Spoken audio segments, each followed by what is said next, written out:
Not even for 1,000 camels would you manage to speak Arabic. The phrase sliced through the dining hall like a sharp blade, triggering instant laughter from the main table. Arab Sheikh Samir Al-Fayed leaned back in his chair with a smile dripping with mockery, while waitress Isabella Reed stood frozen in place, holding her tray as if it were an invisible shield. Let's see then, the Sheikh added, raising an eyebrow, if you at least understand the basics. A wave of murmurs swept across the restaurant. Because there, right in the heart of Manhattan, everyone was about to witness a public humiliation.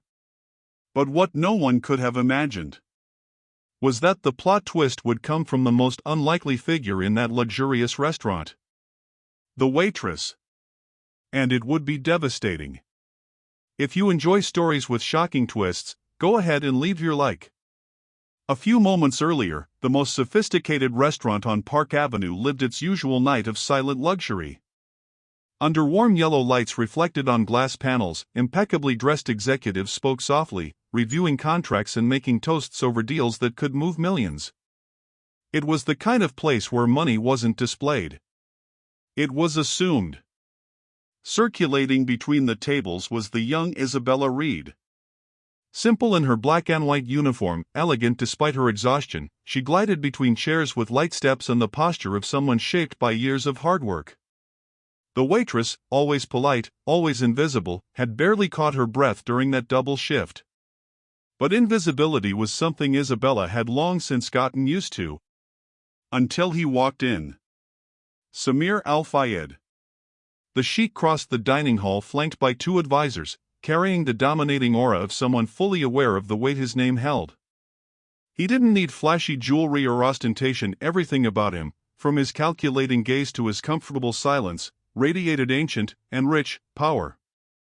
Guests straightened in their chairs. Some whispered discreetly, investments in the Gulf, oil contracts, negotiations Americans only wished they understood. Samir wasn't just a wealthy man, he was the kind of man whose very shadow filled a room. And that's why, when his eyes landed on the waitress, nobody dared to look away. She approached the table to refill the water, professional and quiet. But Samir watched her as one examines a curious object. "Waitress," he said in English with a soft yet commanding accent. "Come here for a moment." Isabella set the pitcher down slowly, feeling dozens of eyes turn toward her. "You work in an international restaurant, don't you?" the Sheikh asked, loud enough for everyone to hear. "So tell me, do you understand anything of our language?" A few snickers emerged.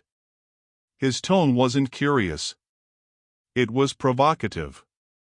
Isabella drew a deep breath. "I'm sorry, sir. I just a waitress?" Samir cut in, smiling. "I figured." The manager, just a few meters away, froze. The Sheikh leaned forward, resting his fingers on the edge of the table. And then came the sentence that set the entire hall on fire. "Not even for 1,000 camels would you manage to speak Arabic." Laughter erupted. Some exaggerated, others uncomfortable. Samir lifted his chin, satisfied. "Let's see if I'm right," he said, switching to Arabic and uttering a few quick, theatrical words, clearly meant to confuse her. "Try to answer me. Just one sentence." A smug smile stretched across his face. "Let's find out if you're worth at least one camel." The dining hall waited. The waitress, however, didn't respond. But her eyes, only her eyes, began to change. And in that moment, though no one knew it yet, Sheikh Samir Al-Fayed had just made the biggest mistake of the night. If arrogant behavior like this also makes you furious, comment arrogance down below. The laughter echoing through the room fell over Isabella like freezing rain. Some guests hid their smirks behind their glasses, others didn't even try. A few looked at her with pity, as if they already knew the waitress was about to be crushed under the weight of a cruel joke. The Sheikh noticed the effect and enjoyed it. He switched back to Arabic and repeated another phrase, this time faster, sharper, almost like a linguistic trap. The words flowed with trained fluency, but his intention was obvious, to ridicule her. Isabella kept the tray steady, but her heart sank. A sting of pain shot through her chest. Not because of the language, but because of the way he treated her, as if she were a decorative object, incapable of understanding anything beyond scribbled orders. Against her will, memories flashed through her mind. The stuffy hotel in Marseille, where she cleaned rooms for endless hours. The tiny kitchen of a restaurant in Naples, where she learned her first Italian words because no one there spoke English. The hostel in Barcelona, where she shared bunks with strangers while memorizing Spanish verbs so she wouldn't lose her job. The scorching summer in Casablanca, where she discovered that knowing a few phrases in Arabic meant the difference between going hungry or keeping her work. Every country had left marks and languages etched into her body and soul. But no one ever knew. No one ever asked. Now, all that life of silent battle seemed to weigh heavily upon her shoulders. Samir noticed her hesitation and raised his hand, asking for theatrical silence as if he were about to command a show. "Come now," he said, dripping with calculated disdain. "Prove to me you're worth more than one of my camels." Laughter burst again. Isabella felt her legs tremble, but something inside her, something old and resilient, ignited like burning coals. She inhaled deeply, filled her lungs, straightened her spine, and decided she would not be humiliated tonight. The entire room held its breath as Isabella finally lifted her face. The shine in her eyes wasn't defiance, it was certainty. A certainty Samir could never have predicted.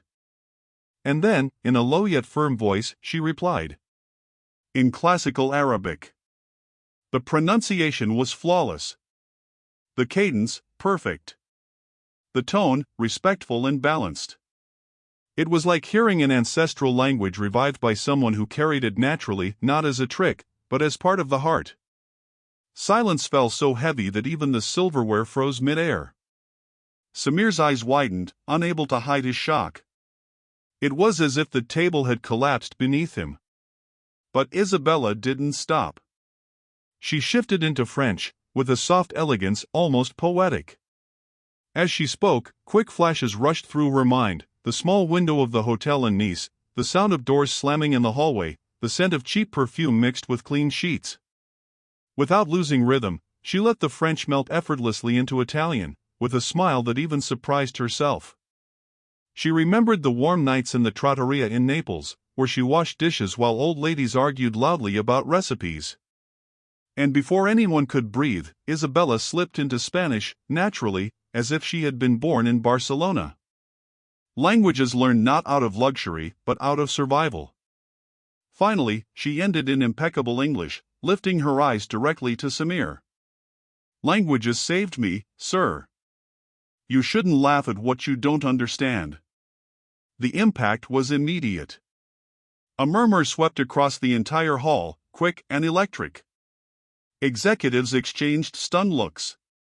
Some even pulled back in their chairs, as if they had just witnessed something sacred. The manager covered his mouth in disbelief. Samir lost his breath. He blinked slowly, as if trying to reorganize his shattered pride. His breathing grew heavier. His posture less arrogant. And then, slowly, Sheikh Samir Al-Fayed rose from his chair. His eyes, once full of mockery, now looked at her in a completely different way. Like someone who finally understood who was standing before him. Samir stood, but for a moment he couldn't say anything. The man who minutes earlier dominated the room with arrogance now seemed smaller. Not humiliated, but shaken. Changed.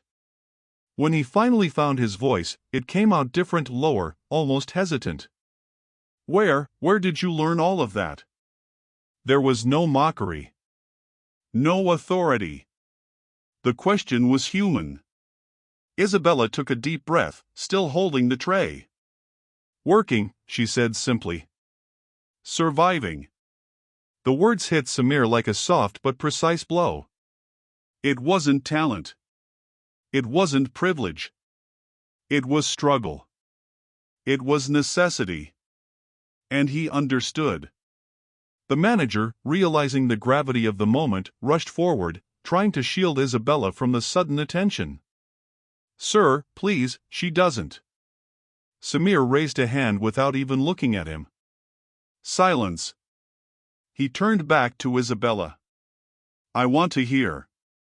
The entire hall held its breath. Samir waited several seconds before continuing, as if gathering courage to admit something in front of so many witnesses. "I underestimated you," he finally said. The word underestimated seemed to echo against the glass walls. An executive on the left started clapping. Another followed. Within seconds, applause spread across the dining room, a collective recognition not only of Isabella's courage, but of the shame of those who had laughed at her. Samir reached into the inner pocket of his thobe. He pulled out a small wooden box, intricately carved. He opened it slowly. Inside the box rested a gold bracelet, glowing under the restaurant's warm light. The metal was adorned with traditional patterns, organic lines that seemed shaped by ancient hands working with reverence. Samir lifted the piece carefully. "It belonged to my mother," he said. "And it was only given to those who carried wisdom and courage." A shocked murmur rippled through the hall. Isabella stepped back, as if the bracelet's shine were too heavy to touch. She looked at the bracelet inside the box as one looks at something forbidden. It wasn't just gold. It was history. And that, more than the shine, weighed on her heart. She slowly shook her head. "Sir, I can't accept this." Her voice came out soft, but firm. "It belongs to your family. It's far too personal." The restaurant fell into complete silence, everyone waiting for the sheikh's reaction. Samir took a deep breath.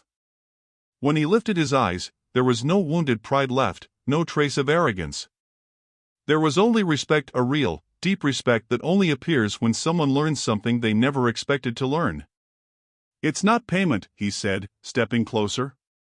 "It's recognition." The words stirred the entire room. People who had been laughing moments earlier now watched with glistening eyes. It was impossible not to see the transformation of a powerful man bowing before a simple truth. Human worth has no price. Isabella hesitated. She looked at the bracelet. She looked at Samir. And then she took a deep breath, feeling the weight of every long shift, every language learned in silence, every invisible battle. "I'd rather just be treated with respect," she said, her voice trembling. "That's worth more than gold." Samir smiled, a genuine smile, free of masks or theatrics. He turned to the manager, who seemed to shrink behind the table. "Promote her," he ordered.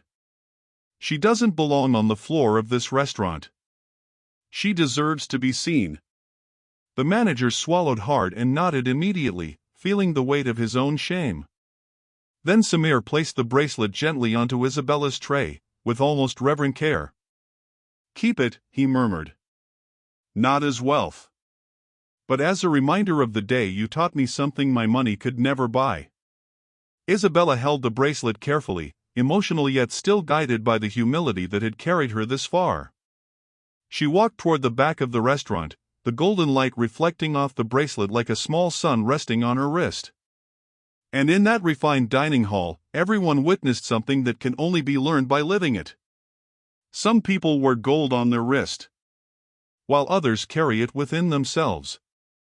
If you enjoyed this story, make sure to subscribe to the channel. It truly helps us continue.